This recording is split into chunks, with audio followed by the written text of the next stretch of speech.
welcome to Victor Cha, Senior Fellow at the Bush Institute and Distinguished University Professor at Georgetown University. He served as Director of Asian Affairs at the National Security Council during the Bush administration, and he's the author of a new book alongside Ellen Kim and Andy Lim titled China's Weaponization of Trade, Resistance Through Collective Resilience. It's available now through Columbia University Press. And Dr. Cha, thank you for spending this time this morning. Thanks for having me. So this is an interesting, in-depth book on trade. It's come out at a very complicated time, and a lot has changed even in the last 2 weeks since this book is after the book has been printed. And at the Bush Institute, we're really interested in China, Russia, Iran, and North Korea and how they all interplay. So before we get into current events, though, let's set the scene. And can you talk some about the core premise of the book and our approaches to trade? Sure. Thanks again for having me. So the core premise of the book is that for 3.5 decades, China has been disrupting the international trading order by basically using its trading relations and its market as a weapon. And when we say they're using it as a weapon, it's not the idea that you impose tariffs to protect your markets. That's protectionist trade. And there are rules about that in the World Trade Organization. But it's when China uses and weaponizes trade as a way to infringe on the sovereign political choices of another state, having to do with territory, values, all sorts of things that have nothing to do with trade. And the initial point of the book is that China has been doing this, as I said, for 35 years. Most of it is unannounced.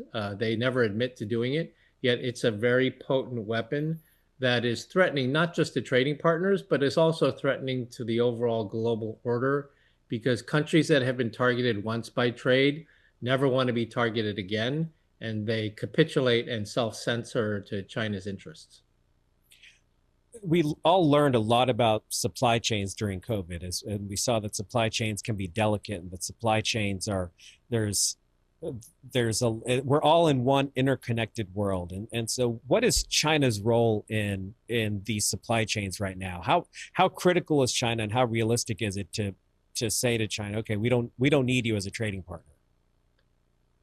So we certainly learned during the pandemic that when supply chains are disrupted, they can cause real problems. And in particular, China was at the center of a lot of that. Everybody remembers the shortage of PPE, personal protective equipment, during the pandemic.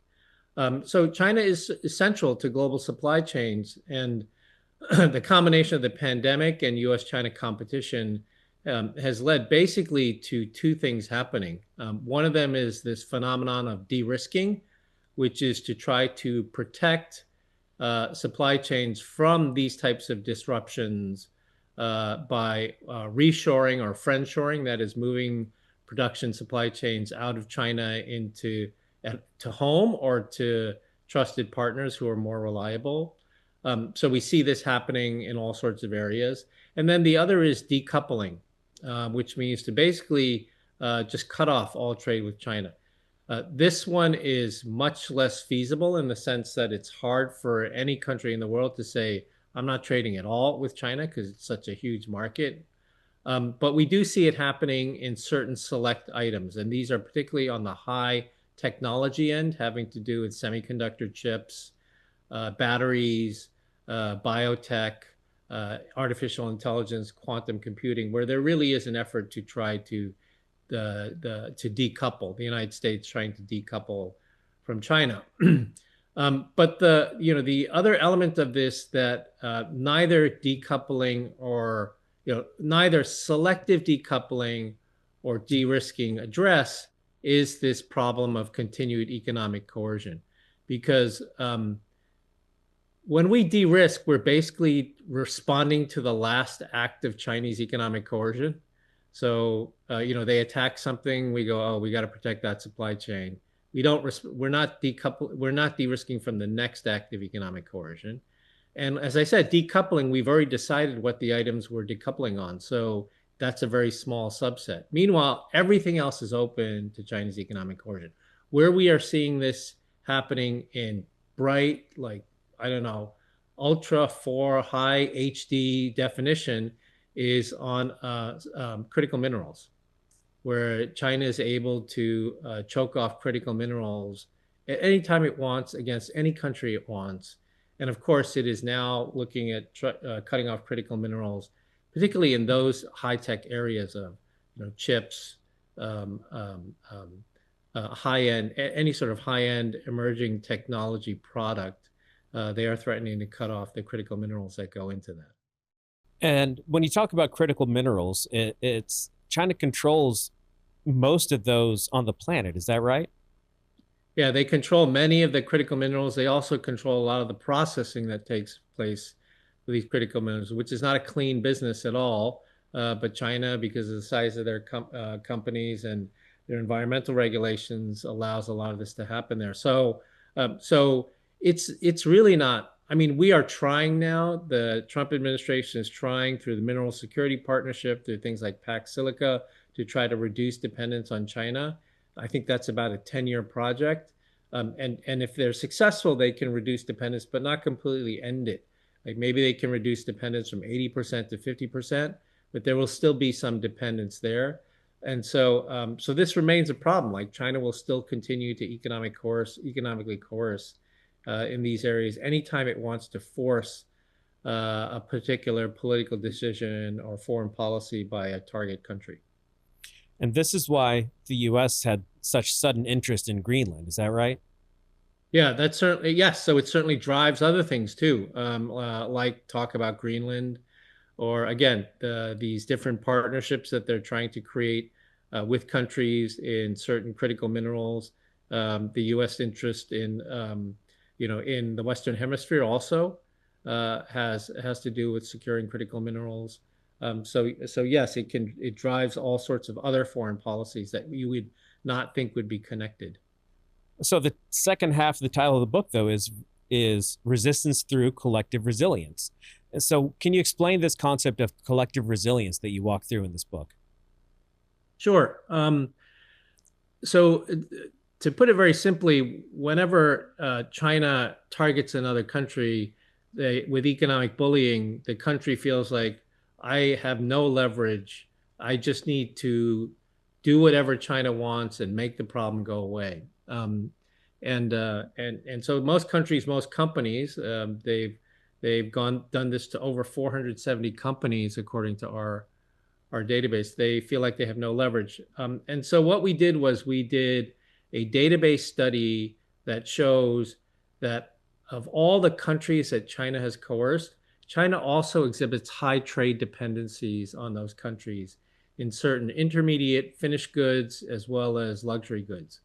And so if we take just as a very specific example of the 18 governments that China has targeted with economic coercion, those 18 governments actually have nearly 600 items that they trade with China that China is highly dependent on. 70%, 80%, over 90% dependent on, for which they don't really have cheap domestic substitutes. Or if they were to try to create a domestic alternative, it would be costly to them. And so the point of collective resilience is to form a coalition of countries that will collectively signal, if China coerces us, continues to coerce us, we may be forced to take action on some of these high dependence items that China trades, that they import from these countries. So it's a form of like collective economic deterrence. It's not trying to start a trade war. It's trying to stop a trade war by trying to deter China from continuing to use economic coercion as they have been doing for the last 35 years. What I found interesting about just browsing through some of the different tables is it's not the headlines are all about the really kind of sexy products, these critical minerals. A lot of the items in this book, though, are things that are part of your everyday life that you don't realize, and even things I think I saw in there like the things that for antacids, even when you have a stomach ache. Can you talk some more about these items that they rely on other countries for? Yeah. So again, the interesting thing about this was we were just looking at public trade data, and we started noticing these dependencies, and some of them, like so. For as an example, China is actually highly dependent on Germany for the import of high quality suitcases. Um, Who So would have if thought? Yeah, who would have thought? So if all of a sudden that supply of high quality suitcases was stopped from Germany, you know, China would survive. They could find an alternative. But we're also finding things like China is highly dependent on the import of silver powder from Japan, the United States, and Taiwan. If you actually put those three countries together, they make up like 95% of China's import of silver powder. Silver powder is used by China to make photovoltaic paste, which they use in production of solar panels, right? Another example was copper foil. Again, just this indiscriminate item, copper foil, highly dependent again on Western countries and uh, like-minded Asian partners, highly dependent on these for the import of copper foil, which is very important for their construction industry.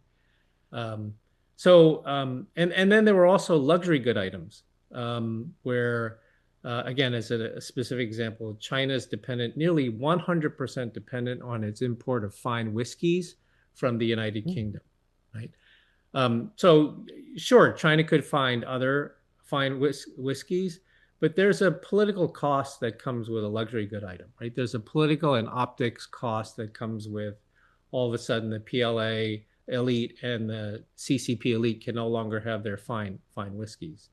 But the point of all this is any one country alone cannot do this. It only works if a coalition of countries come together. And they don't necessarily need to threaten every item that they have. Like the United States has, I don't know, over 100 high dependence China items. Japan has over 150.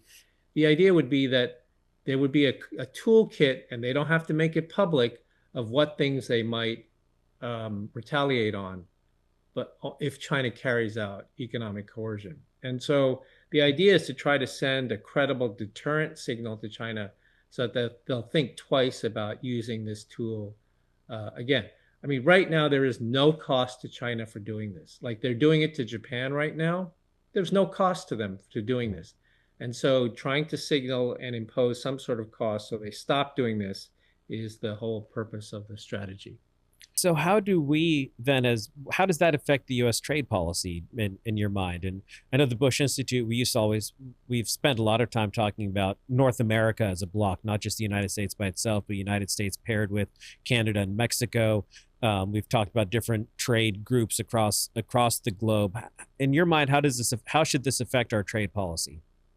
So what we hope that it would do it would do a couple of things. One, um, it would cause the U.S. government and U.S. allies to recognize that the number one threat to trade today is China and China's economic bullying.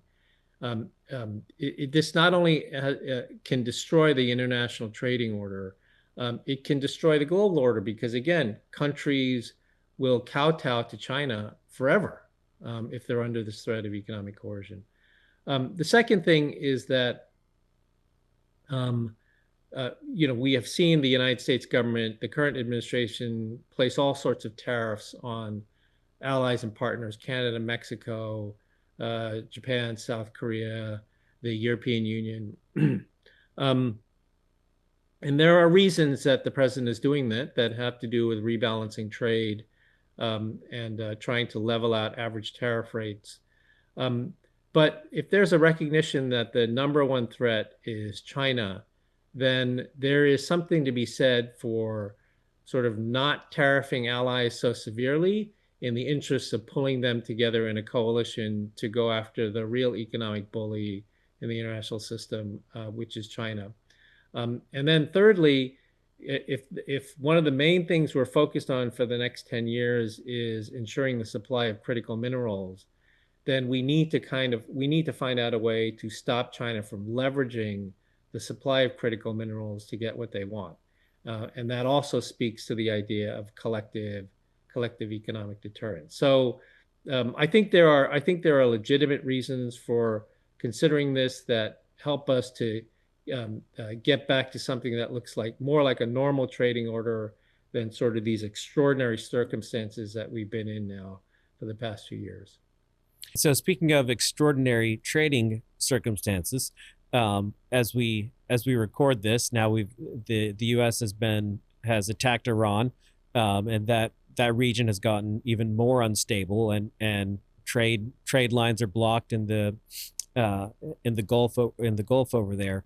So how does this new wrinkle affect some of the things that you've talked about in this book? Well, it's a great question, and as we speak today, we have to be humble about our predictions about where this war with Iran is going. I think we have absolutely no idea at this Yep. point, Yep. right? The Iranians just selected a new leader that clearly is not supportive of what the United States has done. So we just don't know how. We have no idea what direction this is going to go in. In terms of how it affects trade, one thing I think that's different today than it was in the past, that the United States is fairly insulated from the question of oil supplies from the Middle East, even though it is affecting gas prices today. The United States is fairly insulated from that. Our allies and partners are not, and that makes them much more reliant on Russia, much more vulnerable to economic bullying of any sort from China. So overall, this does affect sort of our allies and partners, trading patterns. But again, if we are focused on pulling countries together rather than having them separate from the United States because of our own economic coercion in terms of tariff policies, we're going to be better off, whether it's with regard to dealing with oil shocks or whether it's with regard to dealing with China. The G7 countries are coming together to deal with this whole question of the disruptions in oil supply. Again, we ran data on the G7 countries. All of them have been economically coerced by China, and G7 countries together have a formidable amount of leverage with regard to stopping China's economic bullying. And as we talk about the U.S.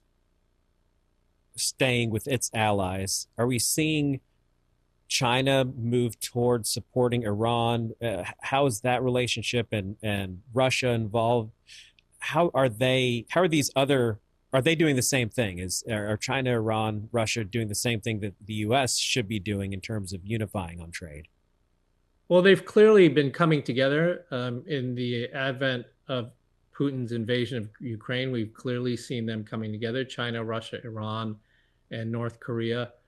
We've done a study that looked at the level of interaction, an open source study looking at the level of interaction, political, military, and economic interaction among these four countries since 2022, the invasion of Ukraine. And on every single one of those areas, it's gone up. Like, it's gone up dramatically.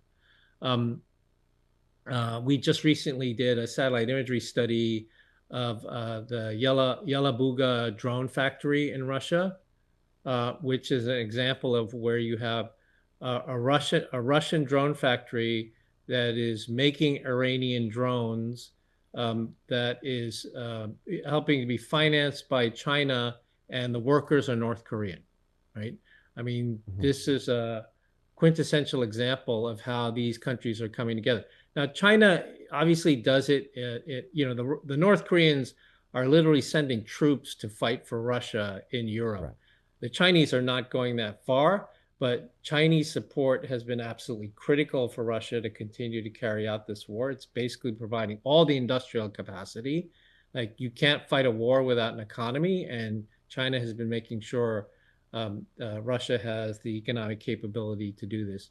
It's not clear yet what China will do with Iran. I don't think we know. It will, if they do anything, I think it will also be very quiet, and it will be certainly focused on some sort of support where there is energy that comes in return. But yes, there's clearly a cohering among these four countries in a way we haven't seen in quite some time. Why does China need Russia? Why is China supporting Russia in this? What is the upside to China in that relationship? So there's clearly a relationship between Xi Jinping and Vladimir Putin, and there's clearly a view or worldview that they want to disrupt American hegemony. and I certainly think that's part of it. I also think China probably is supporting, but it's also somewhat ambivalent in the sense that it can't abandon Russia in this. If Putin were to fall, that's not a good sign for Xi Jinping. So I think there are a number of mixed motives why China is continuing to support Russia. If they were hesitant about it in the beginning, I don't think that's the case anymore.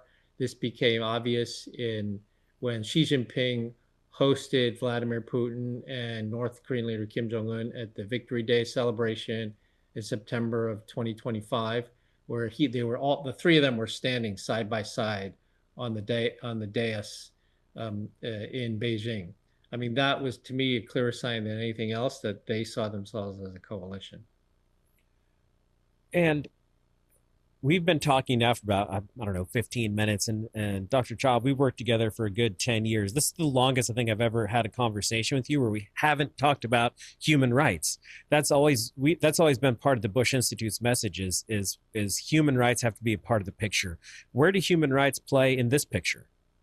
They play a very big role in this picture because China's use of economic coercion causes the targets, whether it's CEOs of companies or heads of state of governments, causes them to self-censor on human rights. It causes them to not say anything about what has happened in Hong Kong, in Tibet, in Xinjiang. When the Nobel Committee gave the Nobel Peace Prize to a Chinese dissident, China sanctioned Norway by stopping the import of Norwegian salmon for over 2 years. And since then, Norway has never said anything about Chinese human rights violations in China. I will bet you the Nobel Prize Committee will never, ever give the prize to anyone even remotely associated with human rights and the protection of human rights in China. So China's use of economic coercion and trying to stop it is directly related to the suppression of human rights by China around the world, whether it's in China itself or whether it's outside of China. And a little quiet in all of this most recent news is North Korea. You've also worked with us a lot on North Korea policy. And does anything that's happening now change what you think the U.S. approach should be in their relationship with North Korea? Well, it remains to be seen what is going to happen on North Korea. I mean, we've had nothing. We saw nothing during the 4 years of the Biden administration and the first year of the Trump administration. But Trump has a history of meeting with the North Korean leader. He's clearly interested in meeting him again. He's signaled it many times.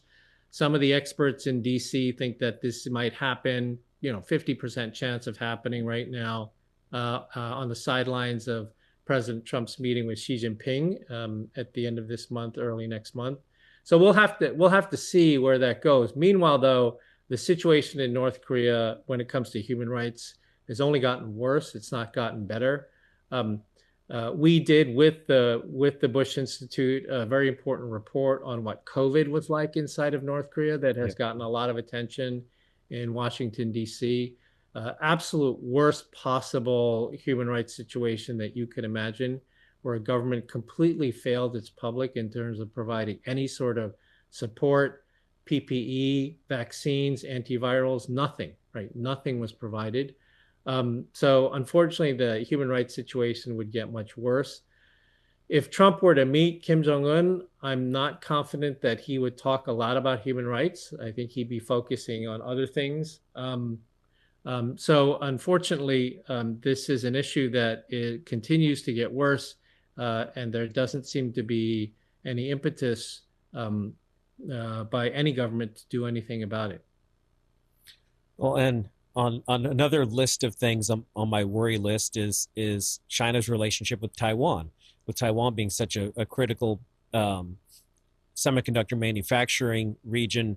Are you seeing, how do you think what's happening in the Middle East is going to affect China's strategy toward Taiwan?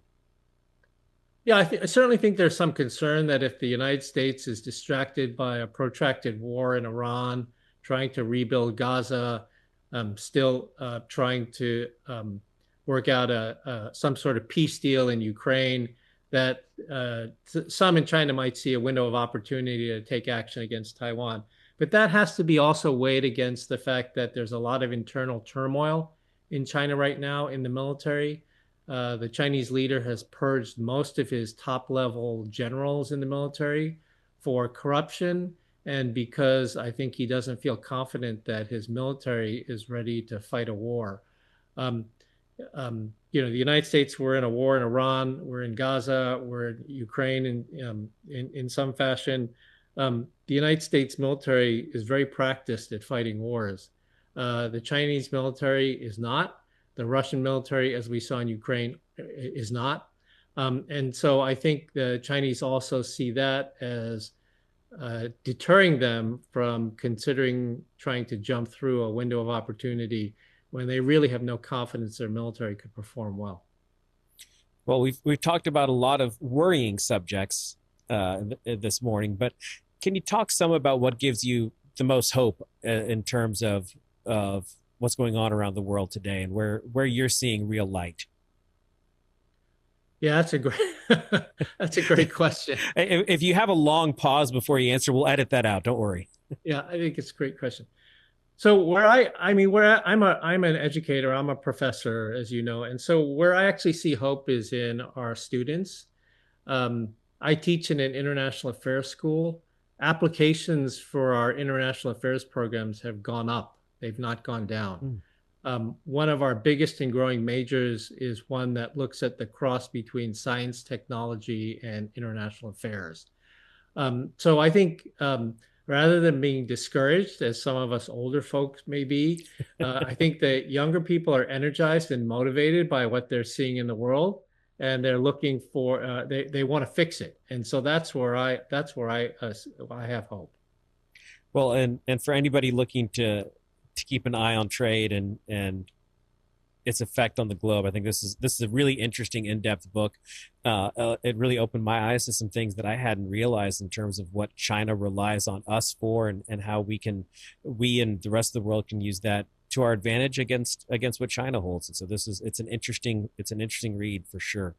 Dr. Cha, thank you for spending this time with us this morning. This has been interesting, and I hope that I love that light you had there with the students, and I'm encouraged to hear that. Well, thanks very much. Thanks for reading the book. Thanks for giving me a chance to talk about it.